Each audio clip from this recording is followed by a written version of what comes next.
Hey guys, welcome back to the channel. Today I've got a problematic VHS tape. I've already rehoused it into a regular VHS tape just to try to fix the problem. It did not fix the problem, I don't believe. It's a problem that I don't always see, but the only real way to fix it is to try it on different players. Let me just show you what I got going on. Welcome to the channel. I'm Sean with Emerald Coast Digitizing. I convert tapes and films to digital here in Pensacola, Florida. If you need someone to do this for you, check out my website, emeraldcoastdigitizing.com. Let's get on with the video. So first, we're going to put this tape into a Panasonic VCR. And before we do that, let me just show you the tape real quick. So this is a VHS tape. You can see there's not that much ribbon there, and that is because it came out of this housing. And you can see where I just put it in here just to try to fix the tape because it has a lot of jumpiness, and it seemed like it was running slow in the adapter, so I figured last ditch effort, let's just change out the tape housing. Very common. Most businesses aren't doing this because it takes too much time, but I will do this if I have to. So let's just put this in the Panasonic and we'll see what's going on here. I'm going to press play. You can see it on the screen there, and we're going to get a garbled image. We've got audio, we've got a garbled image. Now maybe this is just a record setting because this is a long play recording for sure, and maybe just not all VCRs can play this setting. I'm not 100% sure, but on this player, a Panasonic, stereo machine, it will not play correctly. So let's put it into a Sony. Put it into this Sony player here, and you can see on the screen, we'll press play, and it is playing. Let's see, get the counter going here. 1, 2, 3, and we've got no image on the screen at all. So let's pull it out, and the counter tells us that there's footage on it. So this is stuff that all people doing this should be trying all these different players to see what the problem is with the tape. We're back in another Panasonic, and it's even worse on this one. So let's try one more Panasonic.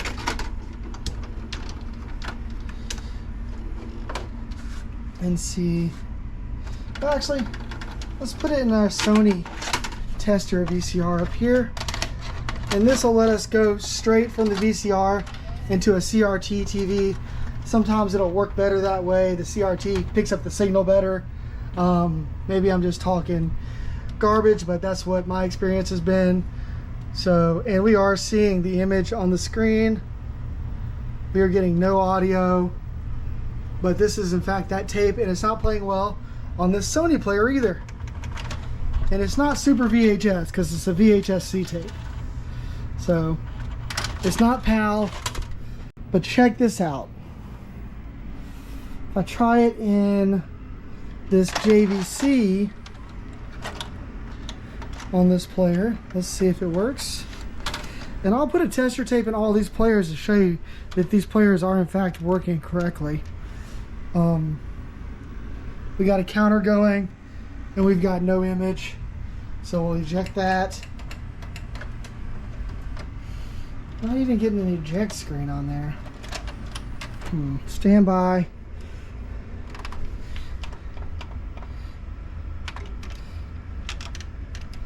Let's try this again. So this isn't the right one, is it? Okay, so now look, it's coming through on this JVC. Looks perfect. It's still jumpy. That's the reason why I changed out the housing, because this jumpiness, it looks a lot better now. It was jumping all over the place, and I'll show you what it was looking like where she's talking.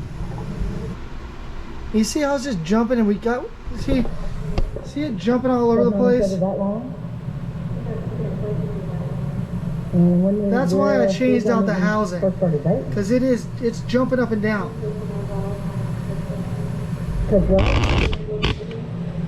see the jumping, you see the lines coming in at the bottom. The whole tape was like that. Jumping. Anyways, this is an important video to somebody. This is a wedding. This customer actually sent all of her stuff off to iMEMORIES, and I can show you that all of her tapes actually have the barcodes from iMEMORIES on there. And these were a few tapes that they didn't even try to transfer. This one specifically, it's still jumping around, still having problems with it, but you know, it wouldn't play at all on any of these other players. And let's just show that again, why you can't just trust one player to give you a good result. You need to have a bunch of different players. And look, it's not coming through on this player at all, but I'll put this tape in and we'll show you. Oh, it's trying. It's trying. And I know this player works fine. It's not dirty or anything. I keep all the lids off my players so I can constantly clean them. So you'll see here, this tape right here is going to play perfectly fine.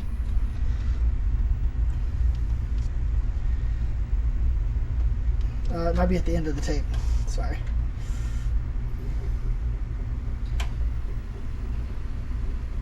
Just rewinding. Here we go. And we'll see here, this tape plays fine.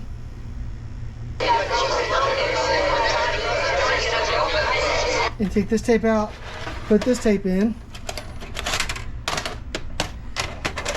This is the problem tape. Press play on it. Should give me an image, but it's not going to. So no image. And take this tester tape over here to this player. And it's going to play just fine. These are both mono recordings. So it plays just fine.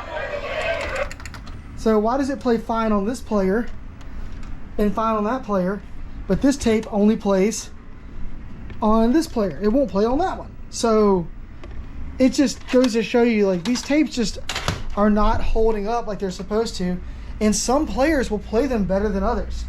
And it's not a record setting, because this is an old player. This is an extended play recording, and I know that because I know this tape is almost 2 hours long. And it's a VHS tape, which is the worst way to record on a VHS tape, but a lot of people did that just to get as much time as they could on a tape, because tapes are kind of expensive. So I'm going to rewind this tape, and I'm going to put it in the player that plays it the best, which I think is this Panasonic down here. Actually, we're going to do it on this one. And we're just going to get a better capture of this tape, which is 852-008. Redo. And I felt like I do this stuff for all orders if I need to. If there's a problem with the tape, I will go through and figure out what the problem is. But her bringing it in from iMEMORIES makes me really, really want to make sure her stuff looks good. Now, the first couple seconds of this tape, there's nothing I can do about it. There's nothing, but this goes away after the first few seconds, and then it starts to clean up. Now, just the up and down jumpiness, like, I think that's just an artifact of the extended play recording. I've already gone through it on this player, which is one of my nicer players, the Panasonic. This one's got HDMI out, but it's still jumping out around all over the place on this player. So we're gonna actually not gonna use this player because it's not working as great, and we already did a recording with this player. So we're gonna give her two options. We're gonna record it on that player, which we already have, and I'm gonna do it on this JVC because this JVC seems to be doing better with this tape than any other player in here, which is oftentimes the case. This JVC VCR has saved me on so many tapes because it just works.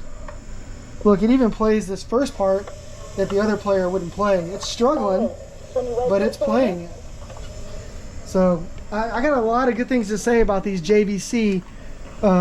Whoops, I started over again because I pressed the wrong button. But anyways, I've got a lot of good to say about these JVCs. I've got this one and I've got this one. These are my like last ditch effort. These play pretty much any tape I put in them. Yeah, so I guess the moral of this video is that just because the tape doesn't play right on the VCR does not mean that there's not a option to get that tape copied correctly. If a company sends you back your tapes and they look like that, or they look like anything other than clear picture and audio, then you need to find another company that knows what they're doing. These companies here, they do not fix tapes like that. They don't have time to do it. Working on a tape like this slows down my operation dramatically. So I have to charge more for it, because I can, if a person gives me 10 tapes that work perfectly, I can just start each tape and press play, and that's all I have to do, and I can just make sure they run through all the way. But as soon as a tape shows up like that, then I have to stop down what I'm doing, open the tape up, fix it, troubleshoot, all those different things. That slows down progress here and production here. So that's the reason why they don't do it at these big companies, because it slows down their production, and everyone's got quotas and they got to get a certain amount of tapes done each day. And if a tape gives them a problem, they just move on to the next one. Put a sticker on it. Maybe they won't charge you for it. Maybe they will, because maybe they charged you up front already. But maybe you can call in and get a refund on the tapes they couldn't transfer. But oftentimes they just put a sticker on your tapes that say that they can't be transferred, and it looks something like that. This is the one from Legacy Box. And I mean, these companies, they may do a good job if your tapes are in perfect condition, and you roll the dice. It's all a dice roll.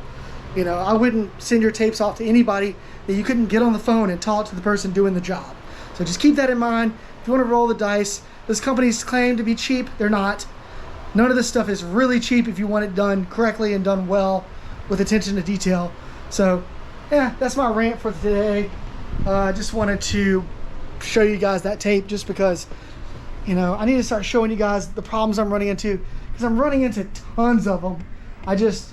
Dealing with the problem and also fixing the problem is like twice as much time with the camera. But hopefully you guys appreciate this. If you run into a tape like that, don't give up on it. Try a different player.